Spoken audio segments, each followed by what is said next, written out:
What is up, fight fans? Welcome to the Comments from the Peanut Gallery podcast. I'm your host, Jordan Kurtz. We are joined by a very special guest today via the MyFitFoods hotline. Make sure that you go to www.myfitfoods.com. Use that promo code Peanut Gallery in the checkout. You'll be all taken care of there on the back end. But back to business here. We have a special guest who's going to be competing at the end of this month on the Colorado Combat Club 11 card, Lumumba Sayers Jr. How you doing, my man? I'm doing pretty good. How you doing, bro? I'm doing great. I'm glad that there's some sun shining out here. You know, it's been a very long, cold winter out here in Denver. So now that we're seeing some sunshine, I have some optimism that it's about to get warmer overall. Yes, sir. Yep, definitely, my man. So why don't you right away off the rip, let people know where they can follow you. You guys can follow me on Instagram at Sayers Lumumba. That's SayerLumumba. You can follow me on Facebook at Lumumba Sayers Jr. I also have a fight page name at Lumumba Heavy Hand Sayers Jr. And yeah, that's about it. Awesome, my man. So as far as this camp goes and your matchup, let's dive into things here a little bit. So you've taken on some different training methods or going out and you're doing some training across town in a couple different places. Why don't you let the people know what you've been up to? So I was training out of my dad's gym called Heavy Hands, Heavy Heart Center. It's located in Aurora. We were just doing stand-up, and I felt like I needed to get my ground game together. So I came over to Colorado Brazilian Jiu-Jitsu with Don. He's a great coach. I've just been moving around a lot, trying to get sparring in, trying to get a lot of things going so I could prepare for this fight that's coming up. Certainly. Let's kind of talk about that too with your pops. So you're also, we talked earlier this week with Elijah Smith, and then you're kind of in that same boat. You're a second generation fighter who your dad has fought at the top of the game in Strike Force back in the day, you know, along with a bevy of other promotions and top tier opponents throughout that time. How does having someone like him who's already kind of experienced maybe some of the turbulent waters or the things that if you were doing it for the first time, you would run into that sort of adversity, but having someone who can say, nah, son, do it like this. How advantageous is that for you? I think it's a good thing for me because it's like my dad's second chance at this fight stuff. He knows he got different connections and just like there's little things that I do wrong during my training, and he'll like critique me right then and there, like, hey, no, you're doing this wrong, you're doing that wrong. And then once I start doing it, everything just flows and it comes together. Also, my uncle is Patrick Smith, the headhunter. He was in the UFC. He was one of the originals. So having him too, but he passed away, but he also was the reason why I wanted to start fighting. After he passed, I wanted to take over the fight game for both sides because he's my uncle on my mom's side, and then it's my dad. So just having them being in my life and like teach me different things about the fight game is like, it's an awesome experience because it's like, okay, these guys have through everything. They didn't seen everything firsthand. Now they know what to expect from these different promoters. Certainly, and I mean that's got to be a big factor for so many guys out there, is having someone help them. Because I mean the thing is as a fighter, if you can go in and fight, like, you're gonna be able to have opportunities out there, but from the business end of things, it starts to become a thing of like, are these the right opportunities to be taken? You know, is the timing right? Is the opportunity right? So on and so forth. So I definitely think that's a major asset for you to be able to have someone to help you in that side of the game. Now, in terms of just growing up around it and being in the gym your entire life, all that sort of thing, you know, how do you feel that is just, you know, I mean, by the nature of it, on both sides of your family, fighting's in your blood. So then also coming up surrounded by the game, do you think that puts you kind of a leg up from maybe somebody else sitting in your position, especially at such a young age? Yeah, I think it does put me a leg up because Um, like for the first time I fought on Colorado Combat, I think it was Colorado Combat number 7. Um, I was a special feature bout, and I got to fight on the main card instead of the undercard. So I think that was a leg up for me, especially with other fighters, especially it being my first ever fight, and there being other people that were experienced that had more fights than me. So yeah, I feel like it's a leg up for me. How talk to me about the feelings or describe the emotions that were going on, especially because you brought a crowd with you. You had a lot of people that were there for you. So I think with that, along with then, whether or not you really feed into it or not, I feel like there's extra eyes or attention that gets put onto you just by the nature of your name and whose son you are. I think that always kind of happens to that second generation guy, regardless of the sport, whether it's, your dad was in the NFL and you're a kid who's trying to make it in the NFL, NBA, so on and so forth, especially then with fighting. You had a lot of people there and the bright lights were on. Like you said, you were on the main card. How did that pressure feel and what were those emotions like? So at first I was so I had lost my best friend of like 4 days before my fight. And so Sorry to like hear that. my emotions were very high. I was crying in the back before my fight. And then we brought everybody that came out and supported me to the back. So we prayed. And when I looked around at everybody that was there, I kind of got nervous. And my sister came up to me and she felt my heart beating fast. And she just told me, like, just breathe, relax. I relaxed. And then when I got out to the cage, I still had a little bit of jitters. But then once I stepped in, I was like, all right, we're here. You got to fight now. And then even when I was in the cage, when I was fighting, I was telling myself, like, I can't lose this fight. I got so many people that came out to support me. I got to keep going. So emotions were very high, um, especially because I'm carrying my dad's name. I have the same exact name as him. So, it's very high expectations of me. Yeah, I mean, I think that's a pretty accurate assessment there. I think that that's something that a lot of guys experience when they maybe not to the same extent of carrying someone's name, but just the thought of, oh man, like I'm about to go get locked in a cage with another man who's trying to take my head off and have to fight him in my underwear in front of all my closest friends, family, and people in the community. So, I think that that's in general for anyone, that's a tremendous mental hurdle to have to overcome. But let's talk about that now, or transition to this next matchup. So you've got that kind of those first fight jitters out of the way. You've seen what the lights are like. You felt what hitting the curtain is. This matchup coming up is against a guy who's had some fight experience as well in Garma Shinebayar. What do you think, or what are your thoughts about the matchup itself on March 25th? So Garma, he used to actually train out of our gym. So me and Garma, we actually used to spar a lot.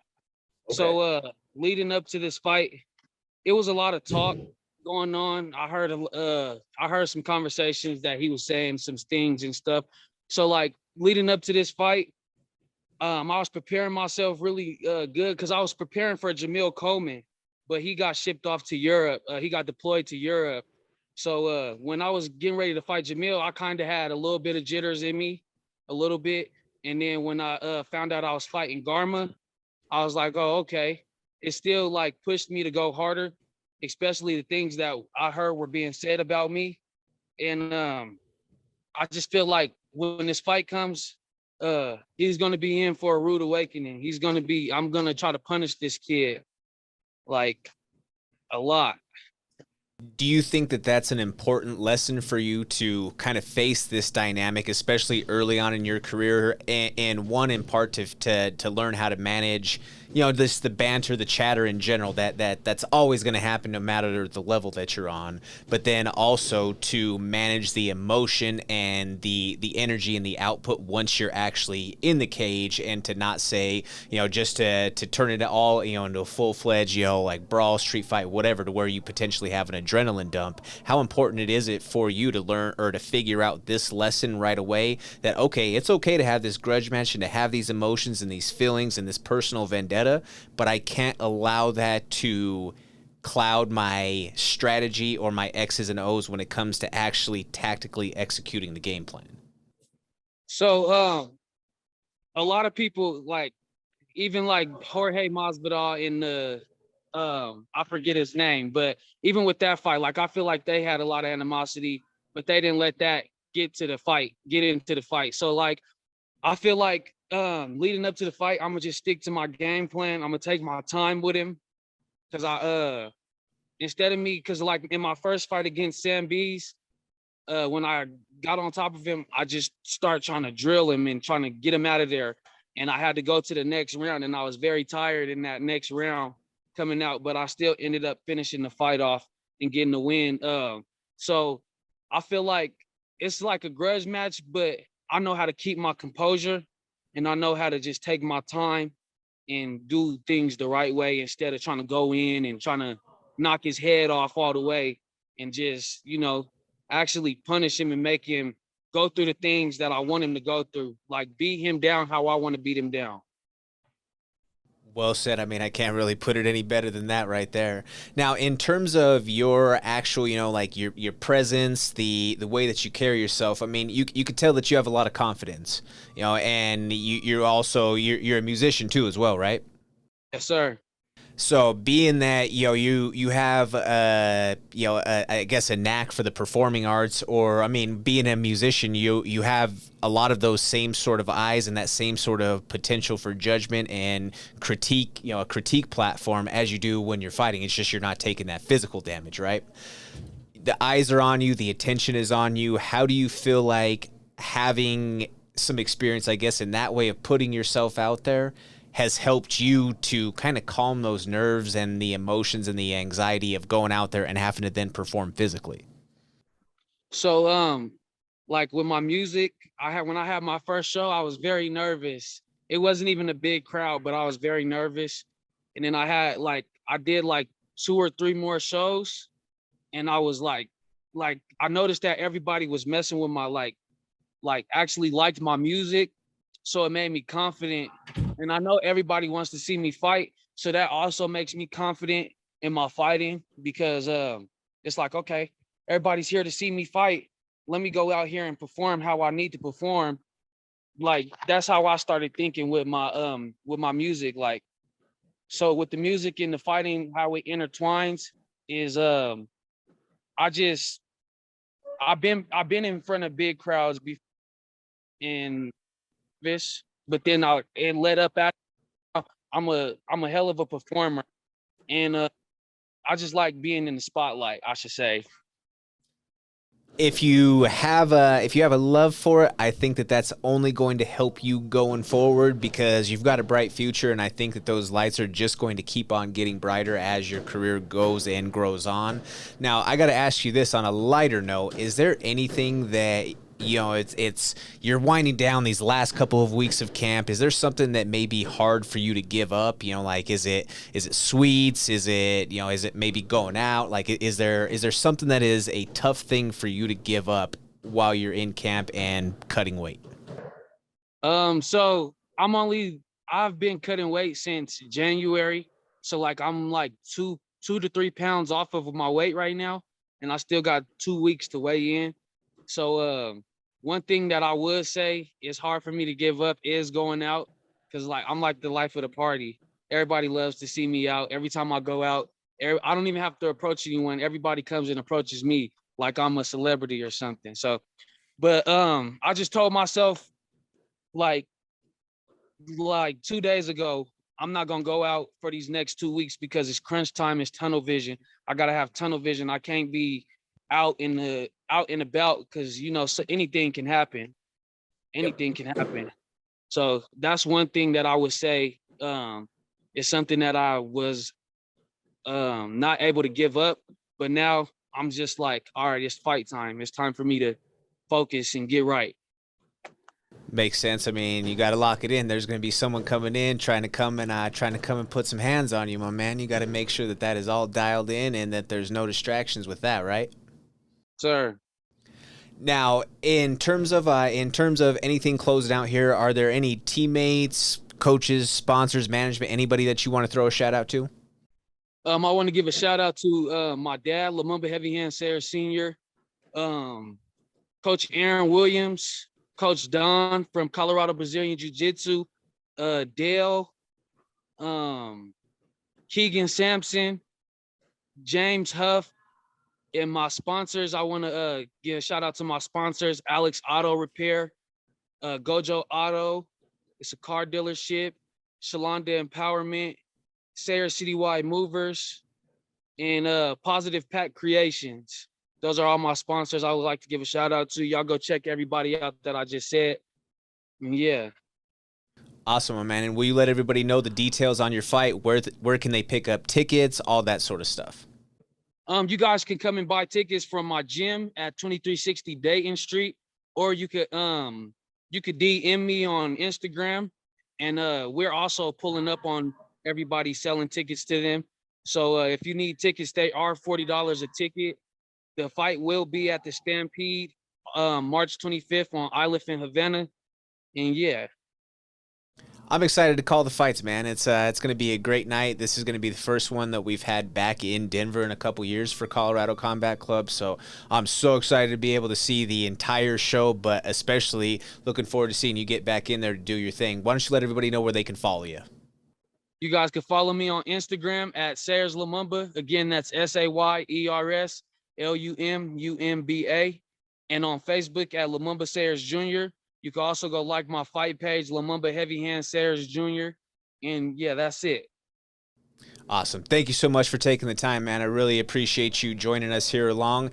That is Lumumba Sayers Jr. right there, joining us via the MyFitFoods hotline. That is myfitfoods.com. Make sure that you use the promo code Peanut Gallery. You'll be all taken care of there on the back end. This is the Comments from the Peanut Gallery podcast. I'm your host, Jordan Kurtz, and we will see you next time. Thank you so much for watching. Please hit that like, share, and subscribe button. That helps us continue to produce this original MMA content and bring it for you every single week. Tune in to the MMA Plug presented by DenverSportsBetting.com on 98.1 FM, Mile High Sports Radio on Wednesday nights from 6 to 7 p.m. or live stream at DenverSportsBetting.com/radio.